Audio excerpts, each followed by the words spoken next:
呀，ဖက်ကတ်မှာနေပြီးတော့ကြောက်ရှာရတဲ့ feeling ကြောက်စိမ့်ရှာရတဲ့ခံစားချက်ကဘယ်လိုလဲဆိုတော့ကျွန်တော်မိတ်ဆွေများပဲလိုက်ကြည့်လိုက်တော့ဗျာကဲဒါကတော့ဖက်ကတ်မှာကြောက်စိမ့်မျောတိုက်တဲ့ညီကိုတွေနဲ့စုံလုံးလေးအနေရောနည်းနည်းများဗျာအပေါ်မှာတယောက်တော့စောင့်နေစီခြင်းနဲ့ဂျီကအရင်ပြည့်နေပြီတော်တော်လေးရှက်နေပြီတယောက်လာပြီဖွင့်ချတော့မှာဗျโอเคချက်ပြပြီကြောက်စိမ့်ချိုးပင်ရခဲ့ဘူးပါဗျာဆိုလဲဘာကြောင့်မို့သိမ်းကြောင့်မဖြစ်တာလဲလောပန်းကြီးကလိမ့်တာလားကြောက်စိမ့်တုံးပဲညာတာလားโอเค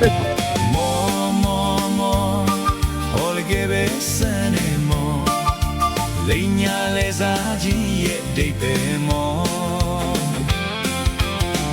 ကန်ရှိသူကြောင့်စိတ်ရရင်လေညံရှိသူပဲလောပန်းဖြစ်နိုင်တယ်ဒီတစ်ခါတော့မောချဖြစ်ပြီးညာလို့မရတော့ဘူးတငယ်ချင်းရဲ့ရွာရောက်ရင်အမေကိုပြောပြပါကြောက်စိမ့်ရမှာပြန်လာမယ်ဘလို့သေးတော့ဗျာတော်တယ်ပါဝါလို့တော့ပါအေးစီလိုက်ခေါ်မယ်ကဲခေါ်မယ်ဗျာဟောနာပါတဲ့ညီကိုတွေ